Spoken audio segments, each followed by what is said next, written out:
Okay. Thank you everybody coming here tonight for those victims and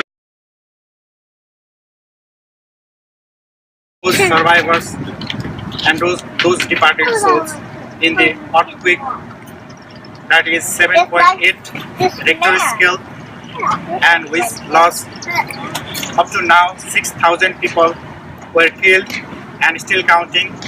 More than 13,000 people are injured and still counting, and it is expected that 10 million people are affected and 30 out of 75 districts are affected by this earthquake. And there are 1 million children in need, and there are 50,000 people, pregnant women, are affected by this earthquake. And many infrastructures, many houses are collapsed, heritage sites are collapsed. 5 to 50% of total GDP has been estimated to be affected by this earthquake. A poor country which has this huge disaster which can affect 5 to 9 to 50% of GDP means a lot, and Nepal cannot revive itself because of its lack of resources, and humanitarian needs all across the world is required to revive and to stand back again in the natural, back in normal situations. At April 24, Friday evening night, we are hanging out with friends in our apartments, which is April 25 is in our country at the time of 11:55, and similarly the time is 10:55 here. At that time when we are hanging out, and the huge earthquake happened in Nepal at the center of Kathmandu Valley. 50 miles away from Kathmandu Valley is the epicenter, and aftershocks, there are many aftershocks which devastated the thousands of houses and thousands of hearts, thousands of people are affected. So 26 April, I heard that my friend Naren Timulsina, which is senior in my college, is my friend as well. He is missing at that time, and today I heard the news that he is no more.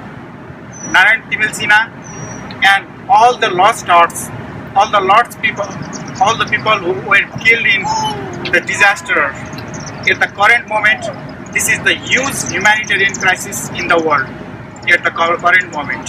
So, for reviving the Nepal to its original situation or normal situations, all of across the people, across the globe, we from the University of Southern Mississippi, Nepali students here, International Office, especially Elizabeth, and GSS Tamanna, we are creating help, and I pray for all Nepali people who lost their lives, and I pray for those survivors who can fight back the normal situations, and I pray for all those affected nearest and dearest who lost their house, who lost their friends, who lost their parents, who lost their nearest and dearest one. And I pray that, and I wanted to say that we are deeply concerned, we are saddened, we are agonized by the news, and we believe that with the help of everybody and with the prayer of everybody across University of Southern Mississippi community and across the world or across the globe, will help Nepal bounce back.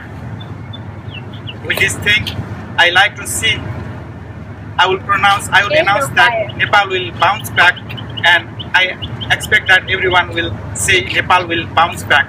Nepal will bounce back. Nepal will bounce back. Thank you.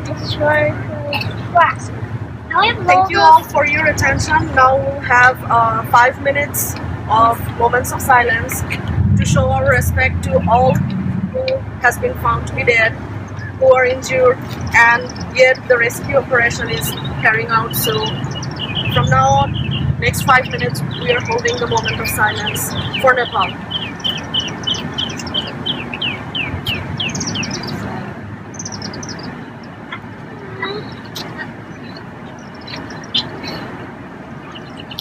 There's no fire.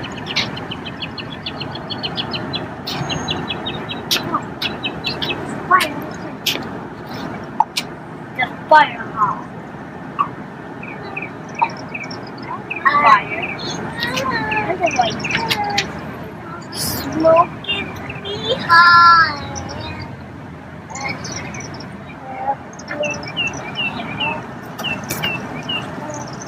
What is doing that?